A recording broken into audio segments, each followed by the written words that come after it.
오라클 실적 발표 나오고요. 제일 많이 나온 말이 딱 이거예요. 오라클, 계약이 5,230억 달러라며? 그럼 이제 매출은 걱정 없는 거 아니야? 근데요, 여기서 시장이 제일 크게 착각합니다. 이 5,230억 달러는요, 이미 벌어놓은 매출이 아니에요. 쉽게 말하면 미래에 쓰겠다는 약속이 쌓인 숫자예요. 그러니까 이 숫자를 보고 미래 매출이 확정됐다, 이렇게 생각하면 해석이 틀어져요. 왜냐면 약속이 매출이 되려면 조건이 붙거든요. 고객이 실제로 써야 하고요. 오라클이 서버랑 전력, 데이터 센터 용량을 먼저 준비해야 합니다. 속도가 늦어지면 약속은 커도 실적은 천천히 따라옵니다. 그래서 오늘 영상의 질문은 이거예요. 5,230억 달러, 이거 진짜 매출 확정일까? 끝까지 보면요, 숫자는 큰데 실적은 왜 아직이냐, 이 구조가 딱 보일 거예요. 시장이 이 숫자를 어떻게 받아들이고 있느냐면요, 생각보다 단순합니다. 계약이 전년 대비 4배 넘게 늘었다. 사상 최대 규모다. AI랑 클라우드 수요가 동시에 터지고 있다. 이걸 한 문장으로 정리하면 이렇게 해석해요. 이미 계약은 다 따놨다. 이제 남은 건 실적을 찍는 일이다. 그러니까 시장 머릿속 그림은 이거예요. 고객은 이미 줄 서 있고 서버만 돌리면 되고 시간만 지나면 매출이 자연스럽게 따라온다는 생각입니다. 특히 AI 때문에 더 그렇게 봐요. AI는 한 번 쓰기 시작하면 사용량이 빠르게 늘고요. 클라우드는 끊기기 어려운 서비스라서 한 번 계약하면 오래 간다고 생각하죠. 그래서 이런 말이 나옵니다. 이 정도 계약이면 앞으로 몇 년은 실적 걱정 없겠다. 겉으로 보면 이 해석이 전혀 이상해 보이지는 않아요. 문제는요, 이 해석이 숫자만 보고 구조를 안 봤을 때 나온다는 겁니다. 그럼 질문 하나 생기죠? 왜 시장은 이렇게 자연스럽게 착각했을까? 첫 번째 이유는 용어부터 어렵습니다. 회사들이 이 숫자를 부를 때 RPO라는 말을 쓰거든요. 이게 무슨 뜻인지 솔직히 한 번에 와닿지 않습니다. 두 번째는 단어 선택이에요.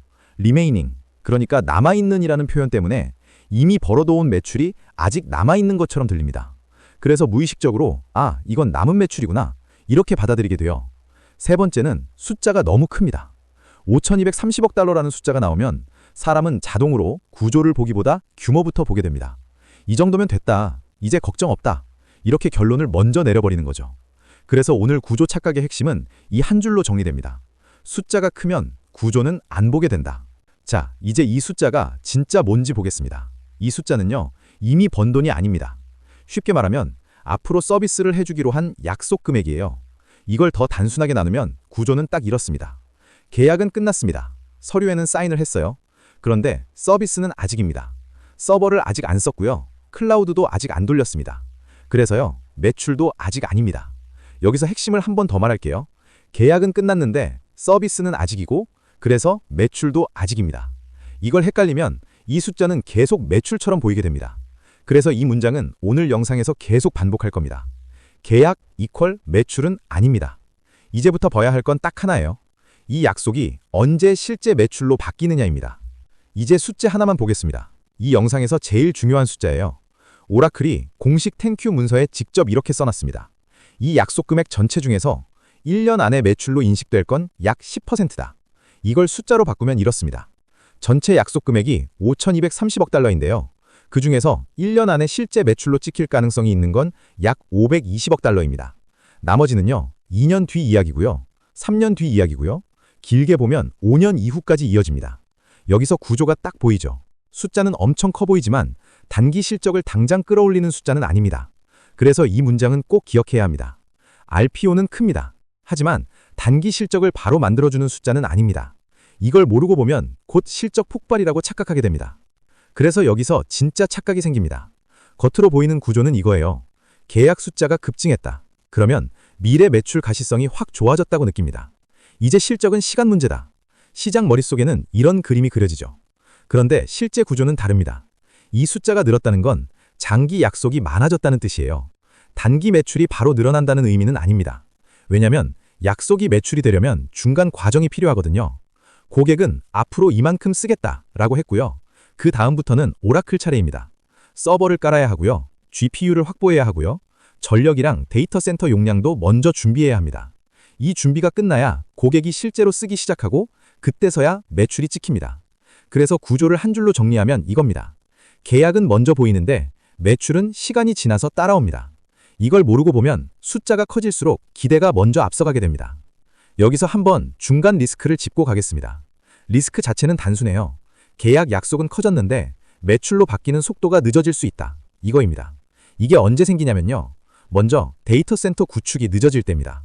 서버랑 GPU는 하루아침에 늘릴 수 있는 게 아니고요. 전력이나 부지 문제로 일정이 밀릴 수도 있습니다. 두 번째는 GPU나 전력 병목이 생길 때입니다. 수요는 있는데 공급이 못 따라오면 사용 시작이 자연스럽게 뒤로 밀립니다. 세 번째는 고객 도입 일정이 늦어질 때예요. 대형 고객일수록 시스템 전환이 단계적으로 진행되기 때문에 계약은 먼저 하고 실제 사용은 나중에 시작하는 경우가 많습니다. 그래서 투자자 입장에서 봐야 할 포인트는 딱 두 가지입니다. 첫 번째, 1년 안에 매출로 바뀔 약속 비중이 분기마다 늘고 있는지입니다. 두 번째, 이연 매출이 실제로 같이 쌓이고 있는지입니다. 약속만 늘고 이연 매출이 안 늘면 아직 실행이 늦다는 신호고요. 약속과 이연 매출이 같이 움직이기 시작하면 그때부터는 구조가 달라집니다. 여기까지 보면 이 숫자를 어떻게 봐야 하는지가 정리됩니다. 이 약속 금액은요, 실적이 아닙니다.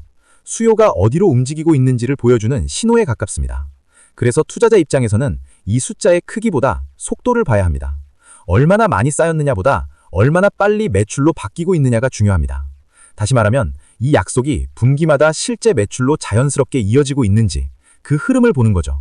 그래서 이 영상에서 가져가야 할 해석은 딱 이겁니다. 얼마나 빨리 매출이 되느냐가 전부다. 이걸 기준으로 보면 숫자에 휘둘릴 일은 훨씬 줄어듭니다. 오늘 영상은 이 숫자 하나를 다시 보자는 이야기였습니다.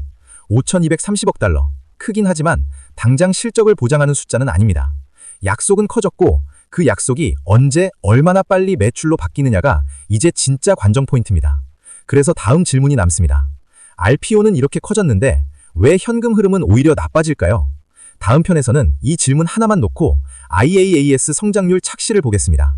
성장률은 높은데 왜 돈은 먼저 안 남는지 그 구조를 이야기해 볼게요.